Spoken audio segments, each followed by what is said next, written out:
Well, there's another troubling report about the leadership of the Catholic Church in the U.S. This time involves a top U.S. cardinal who's in charge of handling how priests in the country respond to sexual abuse scandals. Well, the Associated Press reports that Cardinal Daniel DiNardo is accused of allowing his deputy, Monsignor Frank Rossi, to be reassigned to another parish in Texas, even though an adult parishioner told DiNardo that Rossi had manipulated her into a sexual relationship. Nicole Winfield is the Associated Press correspondent who broke the story, and she actually joins me now from Rome. Nicole, I want to thank you for joining us. So explain to us the nature of the relationship this woman, Laura, had with the priest. Well, it began as a spiritual counseling relationship. Ms. Ponticus went to Monsignor Rossi for spiritual counseling. She had been refinding her faith in the church, and it progressed. She was a very generous donor to the church, and when times got tough in her life, both in her personal life and in her financial life, she claims that Monsignor Rossi then took advantage of her and took advantage of that vulnerability and her emotional dependency on him. So how did she confront Cardinal DiNardo about this, and what was his reaction?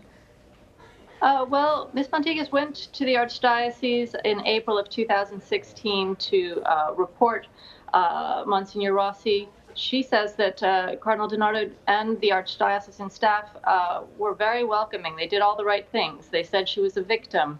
They thanked her for coming forward. And so she felt that she was being heard. He was removed, sent off to treatment, and eventually transferred out of Houston. But she says, and then in the ensuing years, the ensuing 2 years, she says the Archdiocese has reneged on promises. She says they told her that he would never be a pastor again. He would never counsel women again. That was her main concern. She was concerned that there might be other women out there who might similarly become victim. When he was transferred, she felt that she had been betrayed. And over 2 years of negotiations with the Archdiocese, didn't yield the outcome that she was hoping for in terms of restrictions on ministry, and eventually she went to Houston police and reported him in August of last year. So do we know why the church appeared to have a change of heart there? It's unclear. The Archdiocese defends its handling of the case. They say he was removed swiftly as soon as Ms. Ponticus made this report. He was sent to treatment. The treatment center said he could be returned to active ministry without any restrictions.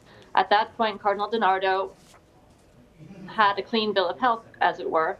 The Ponticuses were very concerned that he was coming back to Houston, and so Cardinal DiNardo moved him to another diocese. He asked another diocese, or he allowed Monsignor Rossi to accept a position as a pastor in another Texas diocese. You mentioned Cardinal DiNardo. I want to ask you a little bit more about him. He's the president of the U.S.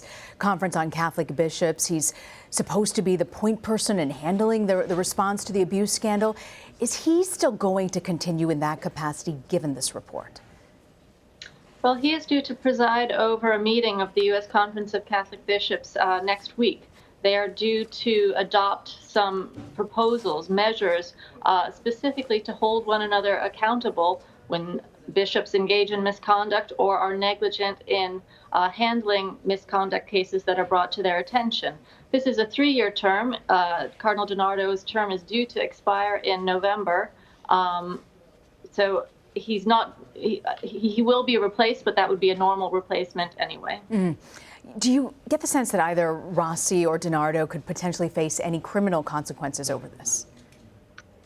Well, again, the Houston police are investigating this. We don't know what the possible charges are.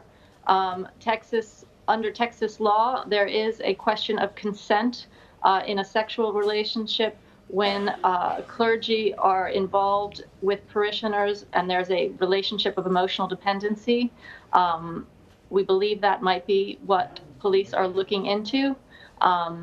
Ms. Ponticus is very clear that she was emotionally dependent on Rossi, and that would be, as far as we know, what police might be looking at. Nicole Winfield in Rome. Thank you, Nicole, for joining us. Thank you.